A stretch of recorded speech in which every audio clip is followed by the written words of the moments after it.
एक 38 साल की विधवा महिला जिसका नाम सावित्री होता है, आज वो बहुत खुश होती है क्योंकि उसने अपने भतीजे रितेश को अपने साथ रात गुजारने के लिए मना लिया था। जैसे ही रात के 9 बजे का समय होता है, तो विधवा महिला सावित्री एक दूध का गिलास लेती है, उसमें 2 शक्तिवर्धक टैबलेट मिला देती है और फिर उस दूध को लेकर वह अपने भतीजे रितेश के पास चली जाती है। रितेश को कहती है कि पहले दूध पी लो और फिर उसके बाद अपने काम को खत्म करते हैं। रितेश खुशी-खुशी वो दूध का गिलास पी लेता है। 15 से 20 मिनट का वक्त गुजर जाता है। रितेश के शरीर के अंदर ऐसी प्रतिक्रियाएं होने लगती है कि रितेश का मन काबू में नहीं रहता है। दोस्तों, लगभग 10 मिनट का वक्त और गुजरने के बाद उसकी विधवा चाची, जिसका नाम सावित्री होता है, वह उस लड़के रितेश को लेकर अपने बेडरूम के अंदर चली जाती है। दोस्तों, इसके बाद इन दोनों के बीच में आज पूरी रात क्या होने वाला है, बहुत ही मार्मिक, रोचक और हैरत अंगेज कहानी है। दोस्तों, कहानी में आगे बढ़ने से पहले बस केवल आपसे वही एक रिक्वेस्ट है कि आप अपने इस चैनल को सब्सक्राइब कर ले, वीडियो को एक लाइक कर दे। दोस्तों, आप जहां कहीं से भी हमारे वीडियोस को देखते हैं, आप अपना प्यारा सा नाम और सिटी का नाम कमेंट बॉक्स में जरूर लिखें ताकि दोस्तों आने वाली वीडियोस में मैं आपका नाम ले सकूं। नमस्कार दोस्तों, मैं कुलदीप राणा। आज की हमारी कहानी की शुरुआत होती है हरियाणा राज्य के रोहतक जिले से और इसी रोहतक के अंदर रहने वाली सावित्री देवी जो कि 37 से 38 साल की होती है, देखने में काफी खूबसूरत महिला होती है। इसके पति की 4 साल पहले मौत हो चुकी थी। इसके पति का जो काम होता है, जो व्यापार होता है, वो भैंसों का होता है। इसका पति 10-12 भैंसे रखा करता था, लेकिन जब से उसके पति की मौत हो जाती है, तो ये विधवा महिला उस कामकाज को अकेले संभालने लगती है और उस काम को आगे भी बढ़ा लेती है। जैसे-जैसे दिन गुजरते जाते हैं, इसका काम दिन दोगुनी रात चौगुनी तरक्की करने लगता है। अब यह विधवा महिला सावित्री देवी सोचने लगती है कि मैंने काम को तो आगे बढ़ा लिया है, लेकिन मैं इसको ज्यादा दिन तक अकेली नहीं संभाल सकती हूँ। इसलिए मेरे घर में कोई ऐसा होना चाहिए जो मेरे काम में मदद कर सके। और ये सब बातें सोचने के बाद ये विधवा महिला खुद से ही निर्णय लेती है कि क्यों ना मैं अपने भतीजे रितेश को अपने यहाँ पर बुला लूं। रितेश का एडमिशन पास के ही स्कूल में करवा दूंगी और जिसके कारण रितेश की पढ़ाई भी होती रहेगी और मेरे कामकाज में जो है वो हाथ भी बटा दिया करेगा। ये सब सोचने के बाद जो विधवा महिला सावित्री होती है, वह अपनी जेठानी कुसुम के पास फोन कॉल करती है और कुसुम को कहने लगती है कि कुसुम, तुम अपने बेटे रितेश को मेरे यहाँ पर भेज दो ताकि वह मेरे कामकाज में मेरी सहायता भी कर सके और साथ में अपनी पढ़ाई भी यहाँ रहकर अच्छे तरीके से कर सके। कुसुम मान जाती है। कुसुम के पास अपने 3 बेटे होते हैं, इसलिए कुसुम अपने बेटे रितेश को उसकी चाची सावित्री के घर भेजने के लिए तैयार हो जाती है। जैसे ही अगला दिन होता है, तो रितेश थोड़ा सा अपना सामान लेता है और अपनी चाची सावित्री देवी के घर पर पहुंच जाता है। जैसे ही रितेश घर के अंदर प्रवेश करता है, तो उसकी चाची बाथरूम में स्नान कर रही होती है।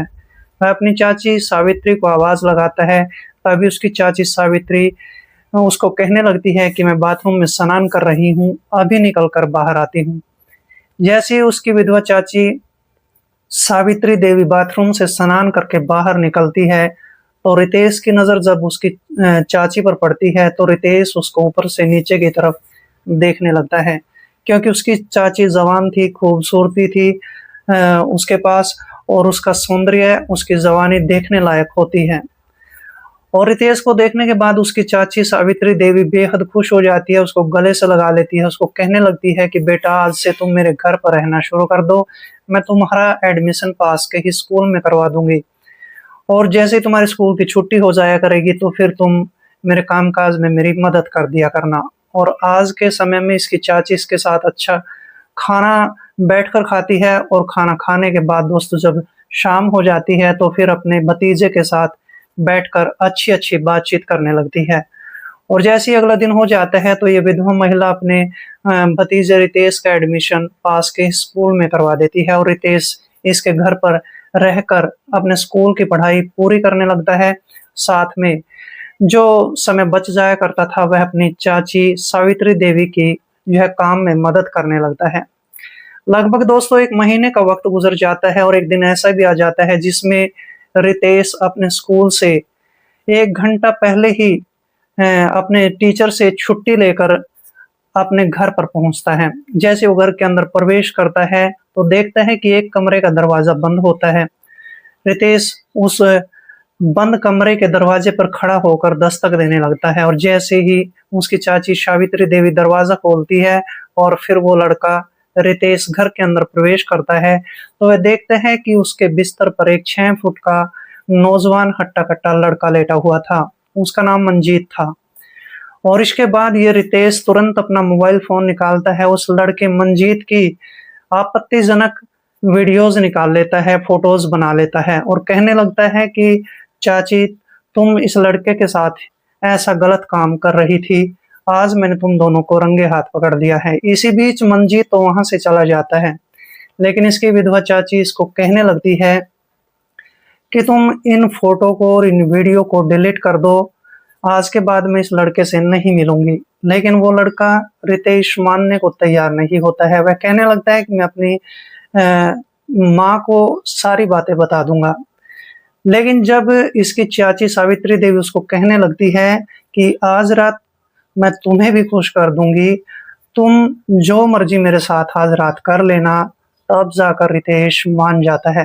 रितेश जवान होता है, रितेश हैंडसम लड़का भी होता है, कक्षा 12 का छात्र था, सारी बातें समझा करता था और इस तरह से रितेश भी आज अपनी विधवा चाची सावित्री की उन बातों को सुनकर गदगद हो चुका था। दोस्तों आखिरकार शाम हो जाती है, शाम से रात का समय हो जाता है। जैसे ही रात के 9 बजे का समय होता है तो उसकी विधवा चाची सावित्री देवी उसके लिए एक दूध का गिलास लाती है। उसके अंदर 2 शक्तिवर्धक टैबलेट भी मिलाकर लाई थी और जब रितेश उस दूध के गिलास को पी लेता है तो 20 मिनट का वक़्त गुज़रने के बाद रितेश के शरीर के अंदर कुछ ऐसी प्रतिक्रियाएँ होने लगती है जिसको वह बर्दाश्त नहीं कर पाता है और दोस्तों इसके बाद उसकी विधवा चाची सावित्री देवी उसको कहने लगती है कि चलो अब बेडरूम में चलते हैं और फिर रितेश अपनी विधवा चाची सावित्री के साथ उसके बेडरूम में चला जाता है। बेडरूम का दरवाजा बंद कर लिया जाता है और इसके बाद दोस्तों इन दोनों के बीच में गलत रिश्ते कायम होने लगते हैं। ये गलत रिश्ते तब तक बनाए जाते हैं जब तक दोनों की संतुष्टि नहीं हो जाती है।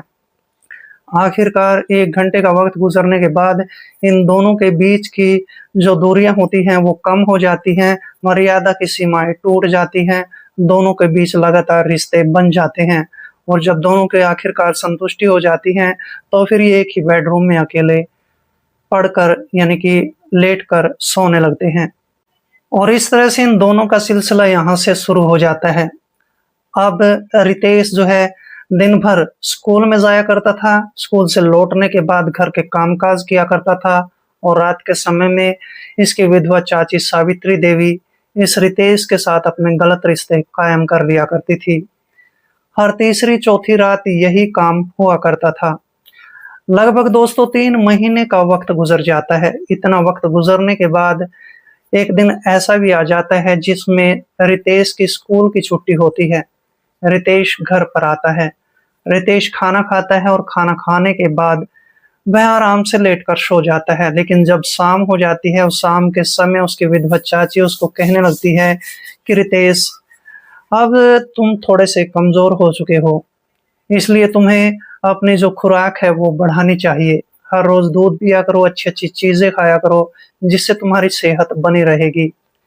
लेकिन रितेश अपनी चाची का जो इशारा था वो नहीं समझ पाता है और इस तरह से आखिरकार दोस्तों जैसे ही रात का 9 बजे का समय हो जाता है तो उसकी विधवा चाची उसके कमरे में एक दूध का गिलास लेकर आती है और आज भी उसमें 2 शक्तिवर्धक टैबलेट मिला दी जाती हैं। दोस्तों इसके बाद आधे घंटे का समय गुजरने के बाद इन दोनों के बीच गलत रिश्ते कायम होते हैं। लेकिन आज रात गलत रिश्ते कायम तो होते हैं लेकिन इसकी विधवा चाची सावित्री देवी की संतुष्टि नहीं हो पाती है और इस तरह से सावित्री देवी फिर से अपने इस कमरे से बाहर निकलती है, रसोई में जाती है, एक गिलास दूध का लेती है, फिर उसमें 4 शक्तिवर्धक टैबलेट और मिला देती है और उनको मिलाने के बाद फिर से उस लड़के रितेश को एक गिलास दूध का पिला दिया जाता है। जैसे ही वो लड़का उस दूध के गिलास को पी लेता है तो 20 से 25 मिनट का समय गुजर जाता है। 20 से 25 मिनट का समय गुजरने के बाद दोस्तों उस लड़के को ज़ोर-ज़ोर की उल्टियाँ होने लगती है। उसकी तबीयत ज़्यादा खराब होने लगती है। तबीयत इतनी ज़्यादा खराब हो जाती है कि लड़का अच्छे तरीके से साँस नहीं ले पाता है और दोस्तों आधे घंटे के अंदर ही दम घुटने से उस लड़के की मौत हो जाती है। और इसके बाद भी ये विधवा सावित्री यहीं पर नहीं रुकती है। ये विधवा सावित्री देवी उसकी लाश के टुकड़े-टुकड़े करती है, उसको बोरी में भरती है और फिर रात के 12 बजे के आसपास अपने गाँव के एक कुएँ के पास चली जाती है और कुएँ में उसकी लाश को गिरा देती है और ये सब करने के बाद अपने घर पर लौट आती है। आखिरकार दोस्तों 5 दिन का वक़्त गुज़र जाता है। जब भी रितेश की माँ का यानी कुसुम का फ़ोन कॉल आया करता था, तो ये सावित्री देवी कुसुम को झूठ बोल दिया करती थी। वो कहने लगती थी कि तुम्हारा बेटा तो स्कूल में पढ़ने गया है और जब वो लौटेगा तो तुमसे मैं उसकी बात करवा दूँगी। और इस तरह से जब कुसुम देवी से नहीं रहा जाता है, तो कुसुम देवी अपनी देवरानी के घर पर लौट आती है। वह कहने लगती है कि मैं अपने बेटे से मिलने के लिए आई हूँ, मेरा बेटा कहाँ है? तभी सावित्री देवी अपनी जेठानी कुसुम देवी को झूठ बोल देती है कि वो तो टूर पर घूमने के लिए गया है। दोस्तों इसी दौरान एक घटना ऐसी भी घट जाती है कि उस कुएं के अंदर एक छोटा कुत्ते का बच्चा गिर जाता है और वो कुत्ते का बच्चा किसी अच्छे घर का होता है, महंगा कुत्ता होता है, पाला हुआ कुत्ता होता है। अब दोस्तों उस कुत्ते को निकालने के लिए गाँव का ही एक नौजवान लड़का जैसे उस कुएं के अंदर उतरता है, तो देखता है कि कुएं के अंदर पहले से एक लाश पानी के अंदर तैर रही होती है। वो नौजवान लड़का उस लाश को भी बाहर निकालता है, उस कुत्ते को भी बाहर निकाल लेता है। इसके बाद गाँव वाले पुलिस को बुला लेते हैं। जैसे ही पुलिस मौके पर पहुंचती है, तो फिर गाँव वाले मिलकर उस लाश को भी पहचान लेते हैं। वो लाश उस लड़के रितेश की होती है। और इस तरह से जब रितेश की माँ कुसुम को इस बात के बारे में पता चलता है, तो कुसुम भी दौड़ी-दौड़ी पुलिस के पास आ जाती है। वह पुलिस को कहने लगती है कि मेरा बेटा यहाँ पर मेरी देवरानी सावित्री के देवी के घर पर रहता था और उसकी लाश कुएं में कैसे पहुंची। इसके बाद पुलिस सावित्री देवी को कसूरवार मानती है और उसको वहीं पर गिरफ्तार कर लेती है। सावित्री देवी को पुलिस स्टेशन में ले जाया जाता है। महिला पुलिस दरोगा जब उसकी जमकर पिटाई करती है, तो इसके बाद सावित्री देवी अपनी पूरी कहानी को पुलिस के सामने बताती है और अपना जुर्म कबूल कर लेती है। और इसके बाद पुलिस इसके खिलाफ एक चार्जशीट तैयार करती है और इस पर एक मुकदमा दायर कर दिया जाता है। 9 महीने का वक्त गुजर जाने के बाद सावित्री देवी को उम्र कैद की सजा सुना दी जाती है और इस तरह से सावित्री देवी ने अपने भतीजे के साथ अपने गलत रिश्ते कायम करके उसका कत्ल कर दिया था, फिर उसको उसकी लाश को जो है कुएं में दफन कर दिया था। दरअसल दोस्तों इस कहानी को सुनाने का मेरा उद्देश्य किसी का दिल दुखाना नहीं था, बल्कि आपको सजग करना था, आपको सतर्क करना था। तो मिलते हैं दोस्तों ऐसी किसी कहानी के साथ, तब तक के लिए दोस्तों जय हिंद, वंदे मातरम।